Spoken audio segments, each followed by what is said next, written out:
فی السماء بروجا وجعل فیہا سراجا وقمرا منیرا، بہت برکت والا ہے جس نے آسمان میں برج بنائے اور اس میں ایک چراغ اور ایک روشنی کرنے والا چاند بنایا۔ الفرقان 61۔ اللہ تعالیٰ نے اپنی رحمت کا ذکر کرتے ہوئے فرمایا ہے کہ ہم نے آسمان میں برج بنائے ہیں، یعنی ہم نے ستاروں کو برجوں کی مانند بنایا اور انہیں بڑی علامتیں بنایا جن کے ذریعے تاریکیوں میں راستے تلاش کیے جاتے ہیں۔ وَزَيَّنَّهَا لِلنَّاظِرِينَ، اور اسے دیکھنے والوں کے لیے مزین کر دیا۔ زینت سے مراد آسمان کا حیران کن منظر ہے۔ اللہ تعالیٰ نے آسمان پر بے مثال نظام قائم کیے ہیں۔ رات کو آسمان کے ستارے سیارے بے شمار چراغوں کی صورت میں روشن ہو کر انسان کے شعور کو بیدار کرتے ہیں۔ اگر آسمان کا منظر اس قدر سحر انگیز نہ ہوتا تو دیکھنے والوں کو غور و فکر کا موقع نہ ملتا۔ وَحَفِظْنَاهَا، اور ہم نے اس کی حفاظت کی ہے، مِن کُلِّ شیطان الرجیم، ہر شیطان مردود سے، یعنی آسمان کو سرکش شیطانوں سے محفوظ کر دیا ہے۔ آسمان کو کوئی شیطانی قوت خراب نہیں کر سکتی، کوئی شیطانی قوت اس میں داخل ہو کر اس کا نظام خراب نہیں کر سکتی۔ آسمانوں کے لیے دفاع کا ایک نظام ہے اور اس کی حفاظت کی جا رہی ہے۔ اللہ تعالیٰ نے فرمایا وَلَقَدْ زَيَّنَّا السَّمَاءَ الدُّنْيَا بِمَصَابِيحَ وَجَعَلْنَاهَا رُجُومًا لِلشَّيَاطِينِ وَأَعْتَدْنَا لَهُمْ عَذَابَ السَّعِيرِ، اور ہم نے قریب کے آسمانوں کو چراغوں سے سجایا ہے اور ہم نے ان کو شیطانوں کے مار بھگانے کا ذریعہ بنایا ہے اور ہم نے ان کے لیے بھڑکتی ہوئی آگ کا عذاب تیار کر رکھا ہے۔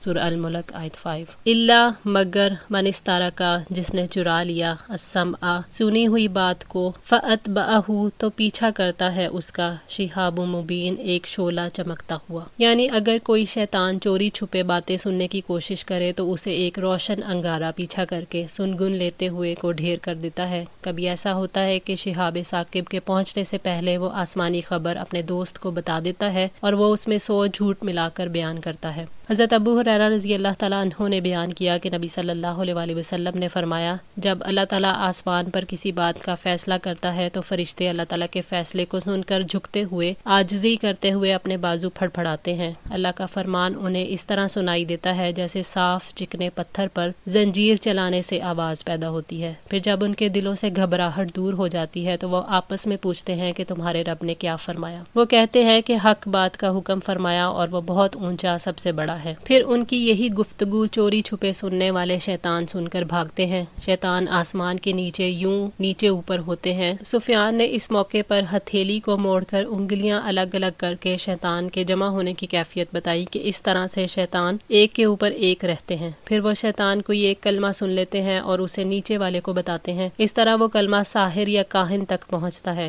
کبھی تو ایسا ہوتا ہے کہ اس سے پہلے کہ وہ کلمہ اپنے سے نیچے والے کو بتائے، آگ کا گولا انہیں آ دبوچتا ہے، اور کبھی ایسا ہوتا ہے کہ جب وہ بتا لیتے ہیں تو آگ کا انگارہ ان پر پڑتا ہے۔ اس کے بعد کاہن اس میں 100 جھوٹ ملا کر لوگوں سے بیان کرتا ہے۔ ایک بات جب اس کاہن کی صحیح ہو جاتی ہے تو ان کے ماننے والوں کی طرف سے کہا جاتا ہے کہ کیا اسی طرح ہم سے فلاں دن کاہن نے نہیں کہا تھا؟ اسی ایک کلمے کی وجہ سے جو آسمان پر شیاطین نے سنا تھا، کاہنوں اور ساحروں کی بات کو لوگ سچا جاننے لگتے ہیں۔ صحیح بخاری 4800۔ وَالْأَرْضَ مَدَدْنَاهَا، اور ہم نے زمین کو پھیلا دیا ہے، وَأَلْقَيْنَا فِيهَا، اور ڈالے ہم نے اس میں، رواسیہ، پہاڑ، وَأَنبَتْنَا فِيهَا، اور اگائی ہم نے اس میں، مِن كُلِّ شَيْءٍ، ہر طرح کی چیز، موزون، مناسب، یعنی زمین کو وسیع اور فراغ بنا کر پھیلا دیا تاکہ زمین میں رہنا اور رزق کا حصول آسان ہو جائے۔ اس میں پہاڑوں کی میخیں گاڑ دی گئی ہیں تاکہ زمین جمی رہے، اس کی حفاظت ہو اور کہیں وہ ڈھلک نہ جائے۔ زمین کے اندر اناج، پھل، پھول اور طرح طرح کی نفع مند اور ضروریات کی چیزیں پیدا کی۔ زمین کے نباتات کے اندر بڑھنے کی لامحدود صلاحیت ہے، مگر اللہ تعالیٰ نے ان کا اندازہ مقرر کر دیا ہے۔ زمین کی ہر چیز بڑھتے ہوئے ایک خاص حد تک پہنچ کر رک جاتی ہے اور اس سے آگے نہیں جا پاتی۔ پودوں اور درختوں کو اگر بلا روک ٹوک بڑھنے دیا جائے تو چند سالوں کے اندر زمین پر ایک ہی پودا نظر آئے، کسی اور کی گنجائش نہ رہے۔ اس سے یہ پتہ چلتا ہے کہ اس زمین اور کائنات کو کوئی کنٹرول کرنے والا ہے، اور اللہ تعالیٰ نے ہر چیز کو حسب ضرورت اندازے کے ساتھ پیدا کیا ہے۔ وَجَعَلْنَا لَكُمْ فِيهَا، اور بنائے ہم نے تمہارے لیے اس میں،